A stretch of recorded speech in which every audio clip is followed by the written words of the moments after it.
थंडीच्या दिवसांमध्ये गरमागरम या चिकल्या खायची मजा काही वेगळीच असते।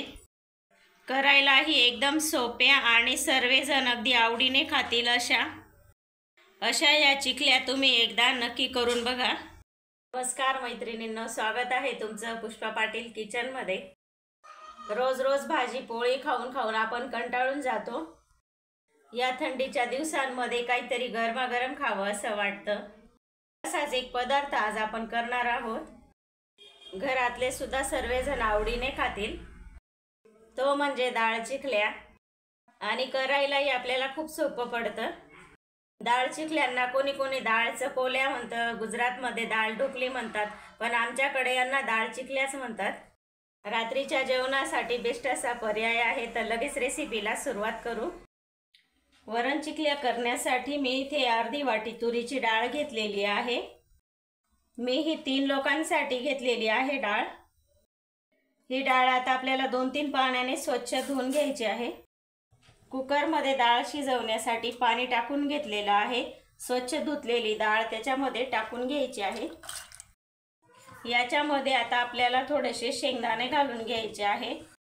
डाळीसोबत शेंगदाणे सुद्धा छान शिजले जातात। तर बघा, डाळीच्या वरती मी अर्धा-पाऊण इंच पाणी ठेवलेलं आहे।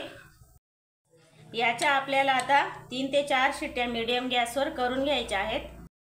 डाळ शिजायला घातलेली आहे, तोपर्यंत आपल्याला चिकल्यांसाठी पीठ मळून घ्यायचं आहे। मीडियम साईजच्या 6-7 चपात्या होतील एवढं मी पीठ घेतलेलं आहे। याच्यामध्ये थोडंसं मीठ घालून घेऊ। अर्धा चमच ओवा घेतलेले आहेत, हातावर थोड्याशा चुरून आणि घालायच्या आहेत पिठामध्ये। याच्यामध्ये कोणी कोणी हळद पण घालतं, मी घालणार नाहीये। मीठ आणि ओवा व्यवस्थित पिठामध्ये मिक्स करून घेऊ। थोडं थोडं पाणी घालून हे पीठ घट्टसर मळून घ्यायचं आहे। कणिक मळून घेतलेली आहे बघा, छान अशी।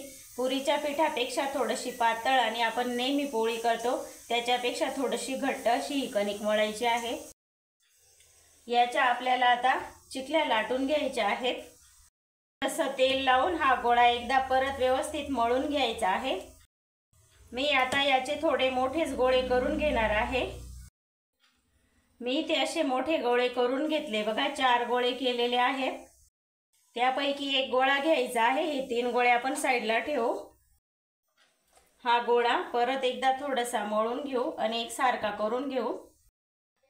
पिठामध्ये थोडासा घोळवून घ्यायचा आहे। याची आता आपल्याला जाडसर अशी पोळी लाटून घ्यायची आहे। जाडसर अशी आपण ही पोळी लाटून घेतलेली आहे बघा। नेहमी चपाती असते ना, त्याच्यापेक्षा थोडी जाड आहे। तर आता आपल्याला या पोळीच्या अर्ध्या भागाला तेल लावून घ्यायचं आहे। थोडंसं तेल लावून घेतल्यानंतर अर्ध्या भागामध्ये ही अशी वाळून घ्यायची आहे आपल्याला चपाती। वाळून घेतलेली चपाती किंवा पोळी आपल्याला आता कट करून घ्यायची आहे। 1-1 इंच अंतरावर मी ही कट करून घेत आहे। उभं आपण कट करून घेतलं, आता याला आडवं करून तेवढ्याच अंतरावर कट करून घ्यायचं आहे। मी इथे चौकोनमध्ये हे कट करून घेतलेले आहे चिकल्या। तुम्ही पाटोडी आकारामध्ये सुद्धा कट करू शकता। ही चपाती अशी वाळून घेतली ना आपण, तर आपण जेव्हा ती वरणामध्ये घालतो ना, तर छान अशी याच्यामध्ये पाणी घुसतं आणि ती एकदम छान अशी फुगून येते खायला। मग त्या चिकल्या खूपच भारी लागतात। चिकल्या मी आता पोळपाटवरून परातीमध्ये टाकून घेते आणि राहिलेल्या सर्व अशाच लाटून घेते। सर्व चिकल्या लाटून घेतल्या बघा अशा मस्त। मी ह्या थोड्याशाच केलेल्या आहेत म्हणून एकावर एक ठेवल्या। तुम्ही जर जास्त प्रमाणात करत असाल तर थोडंसं असं पसरवून ठेवा। कुकर मध्ये आता आपल्याला फोडणी करून घ्यायची आहे। कुकर छान गरम झालेला आहे। 2 पळी मी तेल घालून घेतलेलं आहे। तेल छान तापलेलं आहे। मोहरी घालून घ्यायची आहे। अर्धा चमच मी मोहरी घातली, अर्धा चमच जिरं घालून घ्यायचं आहे। मोहरी जिरं छान असं तडतडलेलं आहे। त्याच्यामध्येच आता मिरची घालू। 2 मिरच्या मी मोठ्या आकारामध्ये कापून घेतल्या होत्या। मिरची थोडीशी आपल्याला परतवून घ्यायची आहे। मिरची हलकीशी परतली गेलेली आहे। त्याच्यामध्ये थोडंसं आपण कढीपत्ता घालून घेऊ, 9-10 पानं। पाव चमच इतका हिंग घालू। मिरची परतून झालेली आहे। त्याच्यामध्ये आता टोमॅटो घालून घेऊ। मीडियम साईजचा टोमॅटो बारीक चिरून घेतला होता। टोमॅटो सुद्धा छान परतवून घ्यायचा। अर्धा चमच हळद घेतलेली आहे, ती टाकून घ्यायची आहे। पाव चमच गरम मसाला घेतलेला आहे। थोडंसं मिक्स करून घेतलं। त्यामध्ये लगेच आपल्याला पाणी घालून घ्यायचं आहे।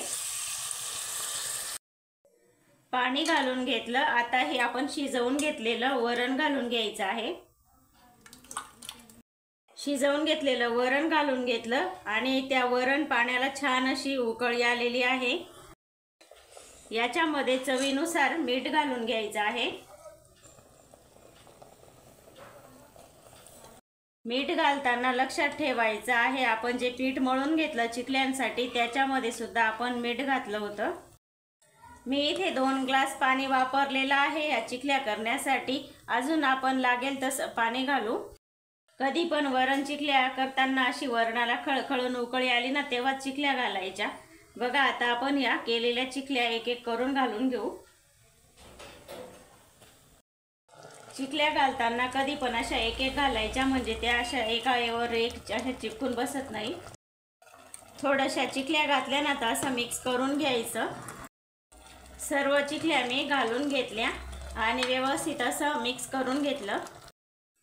2 ग्लास मी इथे पाणी घातलेलं होतं, तर आता वरून पाणी घालण्याची आपल्याला काही गरज नाहीये। बघा, मी या चिकल्या करताना एकदम कमी मसाला आणि एकदम कमी तिखट वापर केलेला आहे।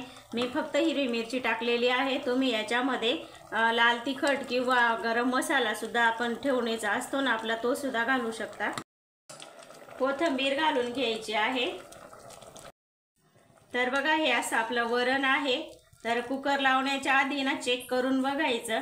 तुम्हाला जर जास्त पातळ अशा चिकल्या आवडत असतील तर थोडंसं पाणी घाला, नाहीतर मग हे छान असं मीडियम पद्धतमध्ये येतं। कुकरचं झाकण लावून घ्यायचं आहे। याची आता मोठ्या आचवर 1 शिट्टी करून घ्यायची आणि 1 शिट्टी मीडियम गॅसवर करायची। 2 शिट्ट्या करून कुकर पूर्णपणे गार करून घेतलेला आहे। कुकर उघडून बघायचा आहे। तयार आहेत आपल्या मस्त अशा गरमागरम चिकल्या आणि खूप मस्त अशा झालेल्या आहेत। बघा, व्यवस्थित अशा मिक्स करून घेऊ। व्यवस्थित मिक्स करून घेतल्या आणि एकदम छान अशा झालेल्या आहेत। गरमागरम खायला घेऊ लगेच।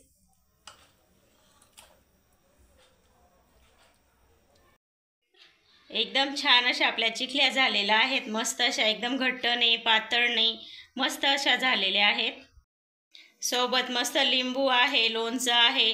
लिंबू पिळायचं, वरून मस्त तूप घालायचं आणि गरमागरम ह्या चिकल्या खायच्या।